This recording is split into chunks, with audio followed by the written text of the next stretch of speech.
BNP chairman Tarique Rahman আশা করেন ত্রয়োদশ জাতীয় সংসদ নির্বাচন ও গণভোট সুষ্ঠু হবে।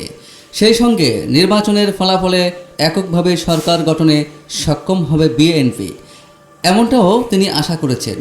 বিএনপির চেয়ারম্যান তারেক রহমান গতকাল মঙ্গলবার 10 ফেব্রুয়ারি রাতে জার্মান ভিত্তিক সংবাদ মাধ্যমে ডয়েচে ভেলেকে দেয়া এক সাক্ষাৎকারে এসব কথা জানান।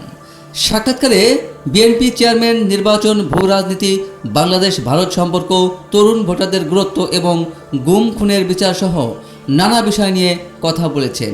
আগামীকাল বৃহস্পতিবার 12 ফেব্রুয়ারি বাংলাদেশে হতে যাওয়া জাতীয় নির্বাচন ও গণভোট নিয়ে তারেক রহমান বলেন, আমরা আশা করছি যে নির্বাচনটা সুষ্ঠু হবে, মানুষেরও তাই প্রত্যাশা, আমরা আশাবাদী। জামাতের সঙ্গে ঐক্যের সরকার গঠনের সম্ভাবনা নাকচ করে বিএনপি চেয়ারম্যান বলেন, আমরা কনফিডেন্ট যে ইনশাল্লাহ বাংলাদেশের মানুষের রায় আমরা পাবো। আমরা সরকার গঠনে সক্ষম হব এককভাবে। সেক্ষেত্রে তো কাউকে অপোজিশনে থাকতে হবে, কারণ একটা ব্যালেন্স রাষ্ট্র যদি হতে হয়, ব্যালেন্স সরকার যদি হতে হয়, তাদের সেক্ষেত্রে অপোজিশনে থাকতে হবে কাউকে।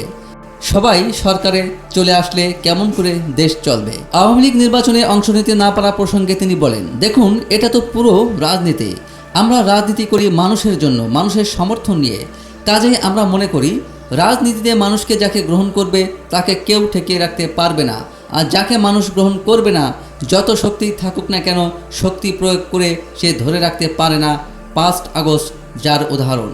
দুর্নীতি ও ঋণ খেলাপি প্রসঙ্গে করা এক প্রশ্নের জবাবে তারেক রহমান বলেন, দুর্নীতি এবং ঋণগ্রস্ত বা ব্যাংক ডিফল্ট দুটো ভিন্ন জিনিস।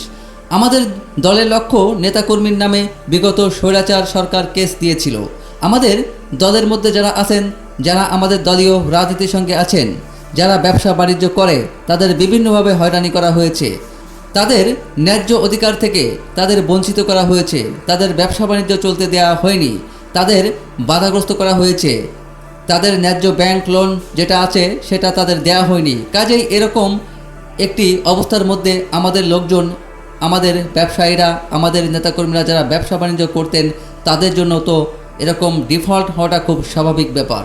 দুর্নীতি এবং ডিফল্ট হয়ে যাওয়ার মধ্যে সম্পর্ক তো নেই, দুটো একদম ভিন্ন জিনিস। গুম খুন ও রাজনৈতিক নিপীড়নের শিকারদের বিচার প্রসঙ্গে তিনি বলেন, অবশ্যই আমাদের পরিকল্পনা আছে, কারণ আমাদের নেতাকর্মীরা যেরকম গুম খুনের শিকার হয়েছে, অন্যান্য গণতান্ত্রিক রাজনৈতিক দল যারা আমাদের সঙ্গে আন্দোলন সংগ্রামে ছিল, তারা গুম খুনের শিকার হয়েছে।